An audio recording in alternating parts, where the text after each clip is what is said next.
안녕하세요. 현타증권에서 건설 담당하고 있는 장윤석입니다. 오늘은 DLENC 2024년 4분기 실적 프리뷰 자료에 대해 좀 말씀드리도록 하겠습니다. 2024년 4분기 DLENC 같은 경우에는 매출액 2.3조 원, 영업이익 940억 원을 기록을 하면서 영업이익 같은 경우에는 최근 시장 컨센서스에 부합할 것으로 이렇게 전망하고 있습니다. 그래서 당초 저희가 기대를 했었던 민간 참여 사업에서 이제 도급 증액 반영 여부 같은 경우에는 아직까지 좀 확인이 필요하지만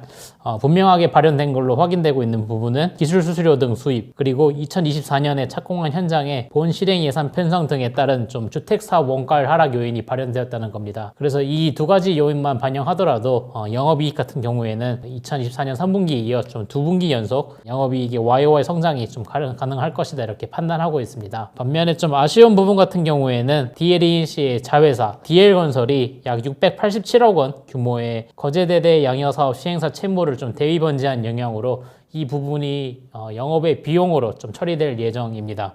그래서 좀 일회성 비용이 이번 실적에서 좀 발생될 걸로 예상하고 있지만 이런 좀 PF 이슈 같은 경우에는 사실 좀 반복될 만한 이슈는 아니라고 판단하고 있기 때문에 중장기 이익 가시성을 저해하는 이슈는 아니라고 이렇게 판단하고 있습니다. 네, 그래서 4분기 같은 경우에는 컨센서스에 부합하는 실적을 예상을 하하고 있고, 이제 2025년으로 넘어가면 2025년 같은 경우에는 매출액이 8조 원 정도, 그리고 영업이익은 한 3,765억 원 정도로 추정을 하고 있는데, 매출액 같은 경우에는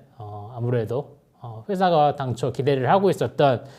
약 2.4조 원 규모의 백현 마이스 도시개발 착공이 2025년 하반기에서 2026년으로 지연이 되었고, 그리고 2023년 이제 DLENC의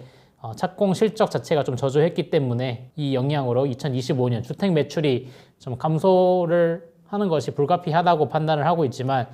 그래도 최근 공급 성장세를 보이고 있는 플랜트 매출액이 좀 지속적으로 성장을 해가지고 이 부분이 서로 이렇게 좀 상쇄되어서 연결 매출액 같은 경우에는 약 한 YOY 2% 좀 감소하는 실적을 보일 거다 이렇게 보고 있습니다. 그렇지만 주택 사업 원가율 같은 경우에는 2024년 2분기를 고점으로 하향 안정화 추세에 진입했다고 판단하고 있기 때문에 이러한 수익성 증대 효과 같은 경우에는 이제 QOQ 강화되어서 영업이익 같은 경우에는 지속적으로 좀 성장세를 이어갈 것으로 판단하고 있습니다. 그래서 기존 DLNC에 대한 기존 투자 의견 바이, 그리고 목표 주가를 유지하고, 그리고 최선 호주 의견을 유지합니다. DLNC의 주가 같은 경우에는 2021년 인적 분할 이후에 지속적으로 좀 부진한 흐름을 보였는데, 그 이유는 결국 주가가 이제 영업이익 규모라 높은 동행성을 시현하는데, DLNC의 실적 같은 경우에는 2021년 4분기부터 2024년 2분기까지 11개 분기 연속 좀 YOY 감소를 했기 때문에 주가 또한 이에 동행해가지고 좀 하락하는 흐름을 보였다면, 그러니까 2024년 3분기부터 이렇게 회복하기 시작한